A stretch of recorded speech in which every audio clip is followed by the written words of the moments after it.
You've probably heard the same decluttering rules repeated over and over. If you haven't used it in a year, toss it, or do it all in one big purge. But here's the truth. For seniors, some of this advice can actually cause more stress than relief.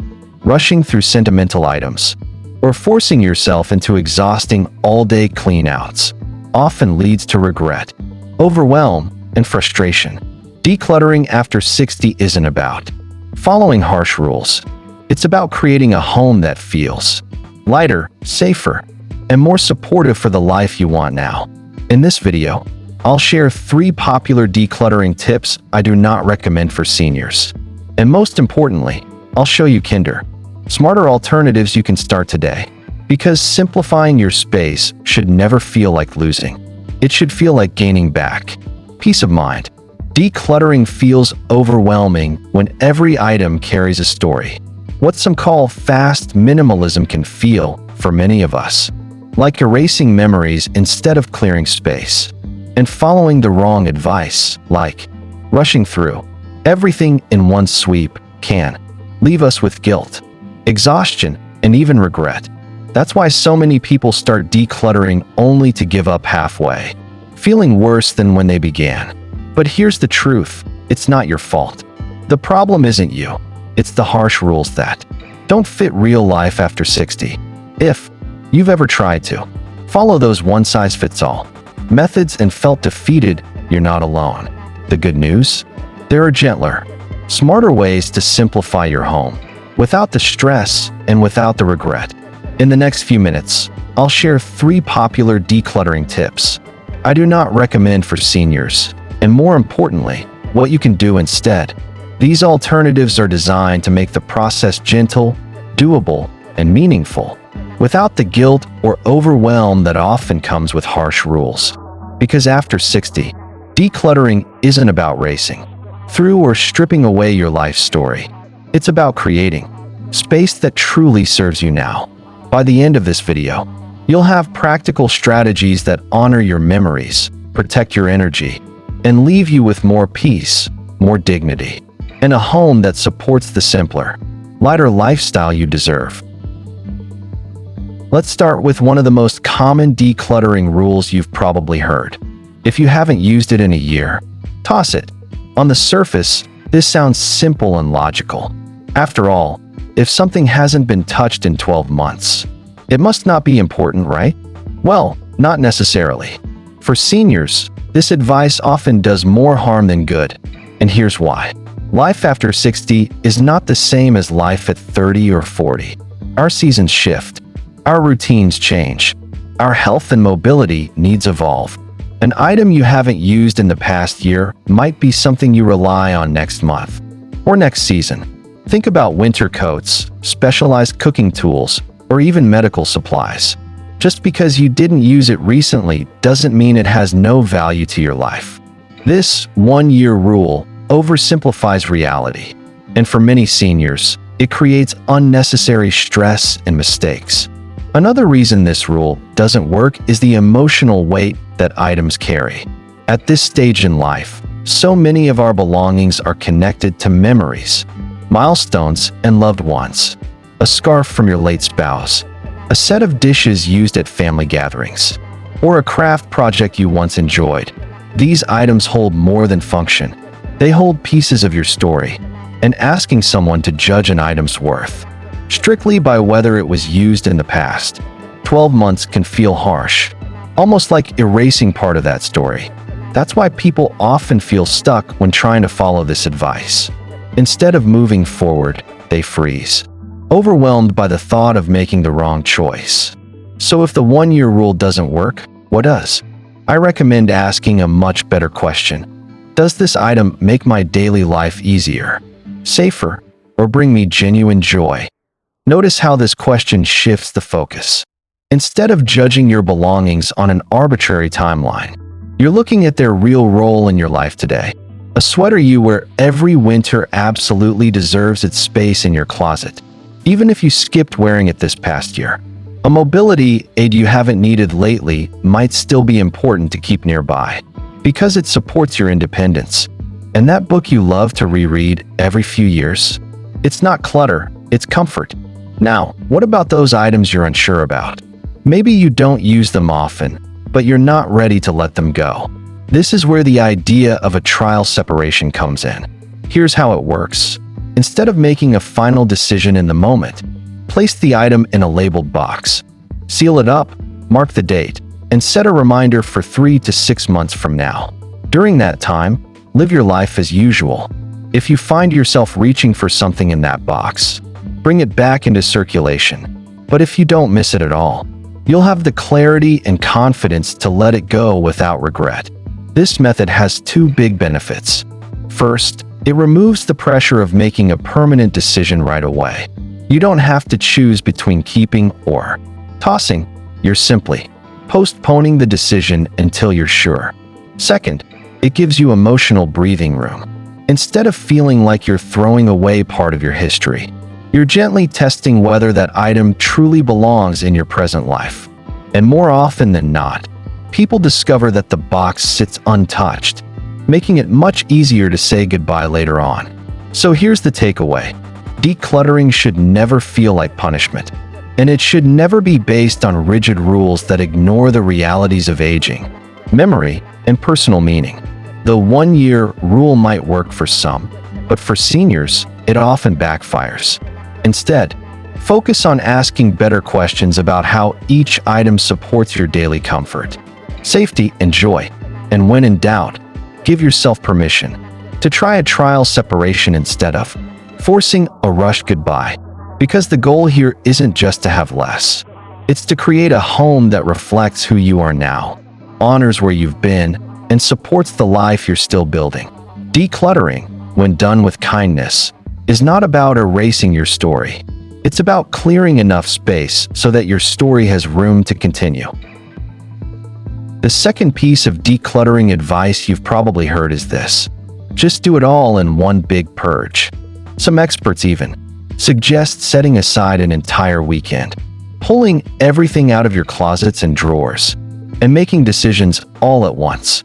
While that might sound productive, for most seniors this approach is exhausting, overwhelming, and even risky.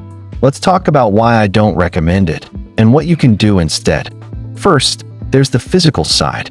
Emptying out entire rooms or hauling heavy boxes can take a real toll on your body. What might have been manageable at 30 or 40 can quickly lead to fatigue, sore joints, or even injuries after 60. I've seen people try that all at once purge only to find themselves too drained to finish, surrounded by even bigger messes than before.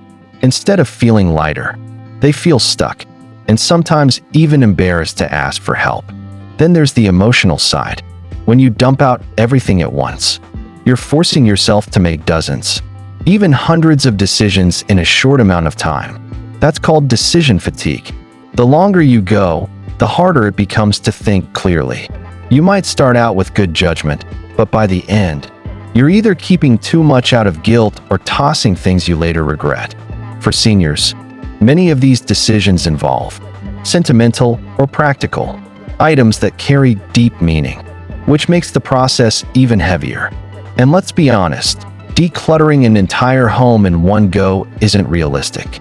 Life after 60 often comes with health appointments, energy shifts, or caregiving responsibilities.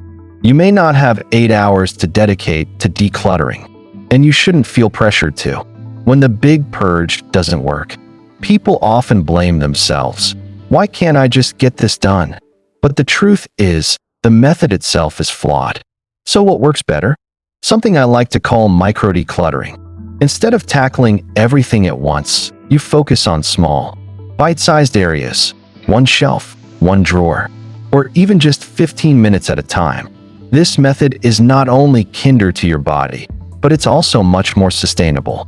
You get the satisfaction of finishing a task, without the burnout of trying to do too much. Over time, these small wins build momentum, and before you know it, you've made real progress. Here's how you can put it into practice. Pick one small area, maybe the bathroom counter, a single nightstand, or the spice rack. Set a timer for 15 minutes. Sort through only what's in that space. When the timer goes off, stop. Celebrate the progress, no matter how small. That's it. You don't need to reorganize the whole house in a day. You just need to take one simple step. And the best part? Each small success gives you confidence to move forward. It's like building a muscle. The more you practice, the stronger you get. Another advantage of micro-decluttering is emotional ease. When you're only handling a handful of items, it's much easier to make thoughtful decisions without feeling overwhelmed. You're not drowning in piles. You're just calmly asking yourself, do I still need this? Does it make my life better? This approach creates space gradually, which means less chaos and less regret. I want to share a quick story. A friend of mine decided to follow the Big Purge method and emptied her entire closet in one day. Halfway through, she was exhausted and sat surrounded by clothes on the bed, unable to continue. That pile stayed there for days, and instead of feeling accomplished, she felt defeated. Later, she tried micro-decluttering, just one drawer each morning. In a couple of weeks, her closet looked better than it ever had, and she told me, this time, it felt manageable. I didn't quit because I never felt overwhelmed. That's the power of small, steady steps. Decluttering should never feel like a marathon you're forced to run. It should feel like gentle progress that fits into your life, your energy, and your needs right now. So the next time someone tells you to do it all in one big purge, remember, that advice might work for someone younger or in a different season of life, but it doesn't honor the realities of aging or the importance of preserving your well-being along the way. Instead, choose micro-decluttering. It's easier on your body, gentler on your emotions, and more effective in the long run. Because the real goal isn't finishing fast, it's finishing in a way that leaves you proud, peaceful, and in control of your space. And with small, steady steps, that goal is absolutely within reach. The third piece of decluttering advice I do not recommend is this. Start with your sentimental items. Get rid of those first. Now, I understand why some experts suggest this. They believe that once you tackle the hardest things, the items most tied to your emotions, everything else will feel easy by comparison. But in reality, for seniors, this advice often backfires. It can stall your progress, overwhelm your emotions, and even cause you to give up before you've truly started. Here's why. Sentimental belongings are some of the most deeply connected to our hearts and our memories. They represent people we love, experiences we've cherished, and chapters of life that can't be repeated. When you begin with these items, you're asking yourself to make incredibly heavy decisions right out of the gate. Should I keep this photo album? Should I part with the sweater my mother knitted? Should I let go of the letters my spouse wrote me when we were young? These questions don't just touch your home, they touch your soul. Starting here can quickly lead to emotional overwhelm. Instead of feeling motivated, many people feel frozen, sitting for hours in front of a box of keepsakes without making a single decision. Or worse, they feel guilty, like they're dishonoring their loved ones by letting go. That guilt can become so heavy that the entire decluttering journey comes to a stop. This is why I believe starting with sentimental items is one of the least effective strategies, especially for seniors who often carry decades of memories in their homes. So what's a better approach? Begin with the low emotion areas. These are spaces where the decisions are simpler and the emotional stakes are lower. Think about expired pantry items, old cleaning supplies, duplicate kitchen tools, or worn-out towels. These are things you can part with quickly without wrestling with deep feelings. By starting here, you give yourself the gift of momentum. You begin to see progress without the burden of heavy emotions. And that progress matters. Each time you clear a small area, you build confidence in your ability to let go. You start to trust yourself, to see that decluttering doesn't have to mean loss. It can mean clarity and relief. Over time, these small wins add up. Your space begins to feel lighter, and you begin to feel more in control. By the time you reach your sentimental belongings, you'll be stronger, more practiced, and better prepared to handle those tough decisions. Let me give you an example. A woman I worked with once tried to follow this start with sentimental rule. She pulled out boxes of her late husband's belongings, determined to just get through them. Within an hour, she was in tears, surrounded by items she couldn't bear to part with. She closed the boxes, shoved them back in the closet, and didn't touch them again for months. The process left her discouraged and convinced that she wasn't capable of decluttering. Later, when she tried again, this time starting with expired spices, mismatched socks, and broken kitchen gadgets, her experience was completely different.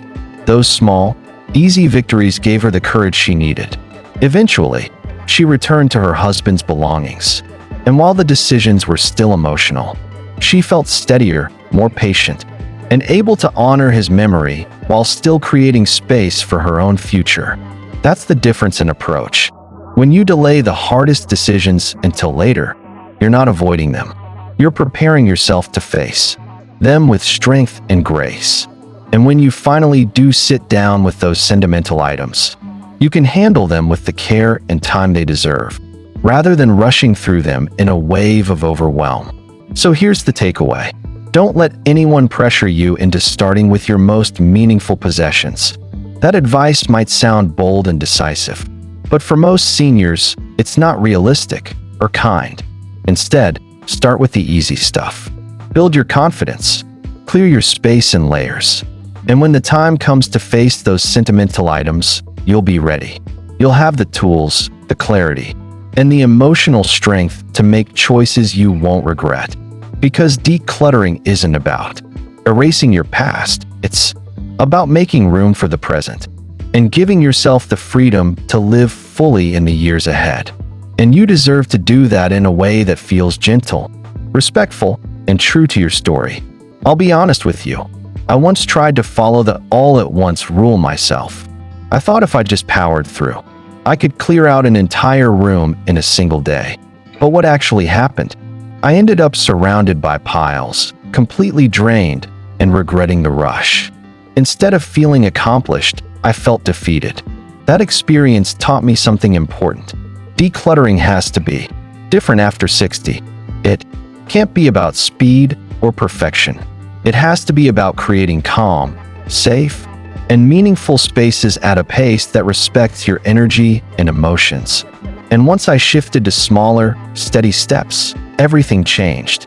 I not only made more progress, but I also felt more at peace, knowing I was building a home that truly supported the life I wanted now. By skipping these harmful rules, you'll discover that decluttering doesn't have to feel like punishment. It can feel empowering. Instead of rushing, regretting, or second-guessing, you'll create a home that reflects your life today and supports the way you want to live moving forward. This isn't about stripping away your memories or forcing yourself into harsh minimalism.